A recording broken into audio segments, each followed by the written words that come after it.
Now, Strictly for the Streets 4, you're not dropping that on Christmas, the actual Christmas day. You're dropping it right before Christmas. Yeah, we dropping it on the 22nd, the week before Christmas, you know.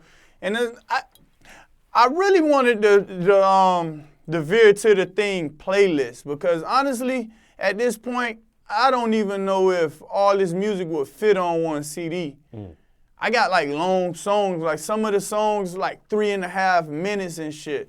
So I guess once we finish and finalize it, because we working down to the deadline, if this shit can't fit on the whole CD, a 80-minute CD, I'm going to call it a playlist because it's pointless to call it a mixtape or an album at that point. It's just a playlist of music at that point. Why not release on actual Christmas Day? Because Lil Wayne's fucking dropping on Christmas Day. Watch, be fucking humble, the GOAT dropping. Okay. But for real, I just want to give time people to build up to that, you know?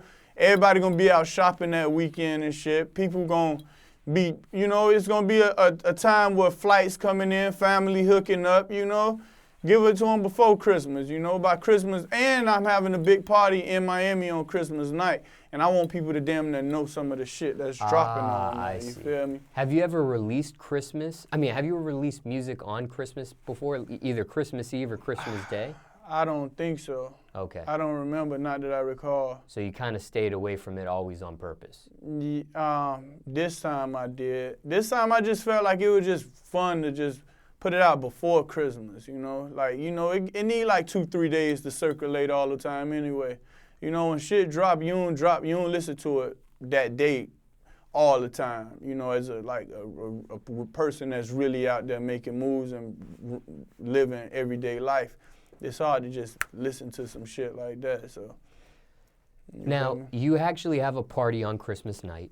Yeah. Do you occasionally get booked for Christmas Eve or Christmas night? Yeah, I always have a big Christmas party in Miami. This is something you personally throw or you get booked for? Yeah, I personally throw it. Independent muscle. I've been like that. So I always do my shit from out the gate. Like all my Christmas parties, all my birthdays, I be the one that finance it and promote it and stuff. I always wondered how the turnouts are at an event Christmas night. Oh, that's the time. Do people really come out? Yeah, especially in Miami, that's the time to go out. Like, that's the time to go out Christmas night. So you really work on Christmas then? Yeah, theoretically speaking. Yeah, most definitely. Hell yeah. Yeah, I work on Christmas. When it comes to Christmas, and just thinking about your personal past Christmases, anything crazy ever happen? Anything out of the norm? Has there been an incident or an event? Yeah, all the time. I live in Miami. Shit happens. But in regards to you or your family celebrating Christmas, anything that's happened out of the norm? Anything? The craziest shit ever happened to me on Christmas Day is somebody got killed on the side of the club when I had like the line down the street. It was an altercation between some Haitian dude from NMB, North Miami, R.I.P. the homie. He ended up getting an altercation with the security at Coco's. The security killed them. And it ruined everybody's Christmas. It was a bad thing. And I ain't bitching about the money and stuff, but that was like a $40,000 night, man. Yeah, it probably cost me like $25,000. Yeah, I probably lost like $25,000 that night. But you know, homie lost his life. You know. So it could have been worse, but yeah, that was probably like the craziest shit happened. So the event got shut down before? Yeah, the event got shut down, yeah, before it even got to open. Like, soon as we pulled up, and then you know, it was a murder scene, so none of the cars couldn't move. I had to leave my old school that I had drove my Chevy there. I left my fucking old school at the club, you know. My keys was in the car. I had to go get a hotel room. That's tough. Know. I was about to say something, but yeah, it ended up turning out a good night, though. I had some good quality sex that night, so. Now, when it comes to Christmas, favorite Christmas memory, if you have one? Out of all the past Christmases you had. My favorite Christmas memory is just riding dirt bikes, you know, the smelling the gas. You know, Miami people, you know, Meek Mill do the bike life shit in Philly and shit, too. But Miami was known for that bike life shit heavy too. Like growing up, that's what we looked forward to, was riding the dirt bikes. You know, we'll ride all the way through Miami, like from the start of Miami to the end of Miami on dirt bikes and shit. You know, you gotta have you something to ride. You gotta be fly. You know, you get fly, put on your chain, you and your dog, hit the streets on them bikes. You feel me? Whether you got a go-kart, Banshee, dirt bike, you know that the smell of that gas in the air. You know, and like a lot of people who got hurt. You know, one of my best friends, we had got into a bad accident on a go-kart before. One of my best friends, Zila. You know, free my boy Zila. But yeah, we had got in a bad accident one Christmas and shit. You know, yeah, so that's my favorite memory is the dirt bikes and shit, the bike life. You've had some downers on Christmas. Yeah, man. It's Miami, man, but yeah, Miami, Christmas, it go down. It go down all year in Miami, though, so you can't just say Christmas.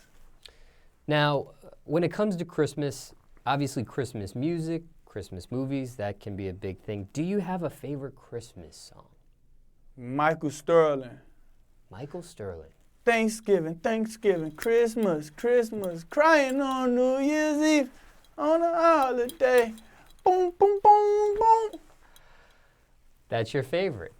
Sending this letter to talk to you. I hope it reaches you loud and clear. I don't care anymore. And it's like going to be like my second Christmas, like, well, technically my first Christmas kind of like all the way single and shit. So I might be kind of emotional and shit. I got to surround myself by 4, 5 bitches to cope with this shit. This will be an interesting Christmas for you. Yeah. Usually booed up on Christmas. This time you're not. This time I'm not, man. I'm a fucking dog, man. Shit. Straight fucking dog in the streets of Miami, man. What about favorite Christmas movie? Do you have one? My favorite Christmas movie would have to be, I don't know, Home Alone. It should be everybody's fucking favorite. It's a classic. Christmas. Yeah, Home Alone. The first one, not second, third. Yeah, the first one, yeah. Okay, because they keep on making them. Yeah, no, the first one, yeah. Home Alone got to be everybody's favorite. We talked about your favorite Christmas song. Have you ever made a Christmas song or been a part of a Yeah, I Christmas made song? Christmas Time with Billion before. It's on YouTube. Type that in. Christmas Time with Billion. I did that early, like 2008. How did that, what was the reaction to that? It was cool. Oh, no biggie. Best Christmas present you ever received? My best Christmas present I ever received would have to be a DJ set that I got as a child. How old? And that's crazy. I said that the best Christmas I got from, the best gift I got from a girl was the speaker, but the best Christmas gift I ever got was a full, complete DJ set. I had 4 15-inch speakers, 2 tweeters to top it off, the whole console, 2 turntables, the CD changer, tape deck, amp, and the professional mixer with the built-in sound effects. How old were you when you got that? I was like 8 years old. Who gave it to you? My dad. He bought it for me, and he actually, from there, I launched my first business. He had dropped me off and DJ at parties and shit. At the age of 8 or 9, 10, 11, I was DJing at parties and shit. Is that something you had been wanting for a while, and he finally Nah, got he it, totally fucking surprised me because one of his homeboys owned the DJ. He had a little side hustle, and he had owned the DJ set with like a lot of certain Vegas speakers. It was like a $20,000 setup and shit. And my dad bought me a mini version of that, you know, like a $5,000, $6,000 setup, you know. But had you showed like interest in DJing and stuff? Yeah, that's probably why he did it, because when his friend had the company, I would go there and jam for him, and we'd help them hook up the equipment. So that Christmas, he bought me my own, and it was actually just set at one. Christmas morning, I woke up, heard this shit going crazy, walk out, I had a full fucking DJ set up outside. Yeah, that was by far my best Christmas present ever. So that's not something you necessarily asked on top of your wish list. Yeah, he totally surprised me. Yeah, I got it. Yeah, he totally surprised me. Worst Christmas present you ever received? I wouldn't even know, man. I don't know. I wouldn't even know. That's a good thing. Yeah, I wouldn't even know. I wouldn't even remember. That's a good thing to say. Yeah, I wouldn't remember. What about re-gifting? What's your policy on that? Have you ever? What is re-gifting? That's when you receive a gift from somebody and you dump it off to another person as a gift. Oh yeah, I never did that. Yeah, That's I called never regifting. did that. Yeah, I never Something did you that. didn't like. You received something, thanks for the gift, and then you dump it off to Yeah, I somebody. never did that. Never did Yeah, that. I never did that. Now, okay, let's say somebody's watching this, right? And they're having a tough Christmas. It's not, because you've had some bad Christmases before. Let's say Yeah, I somebody's definitely had bad Christmas. When you asked me about the worst Christmas gift, I had bad Christmases, you know.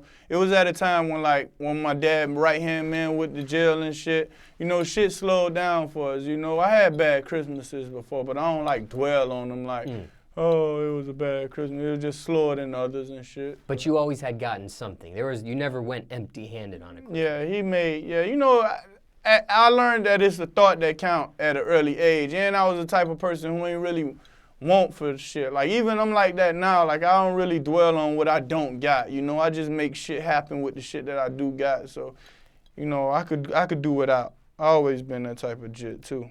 As a kid, I wasn't really, like, pressed to have what everybody else got and shit. Somebody watching this. Yeah.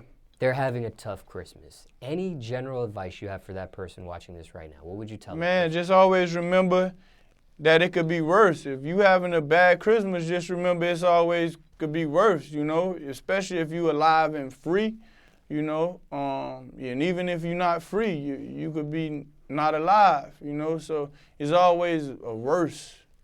That's how I look at everything. Like, everything could be worse, you know. You know, somebody got it worse than you. No matter how bad you think you got it, somebody out there got it worse than you. That's what I personally tell myself when shit get bad for me or shit get slow for me, that damn, it could be worse. Let's make the best of what you got. You feel me?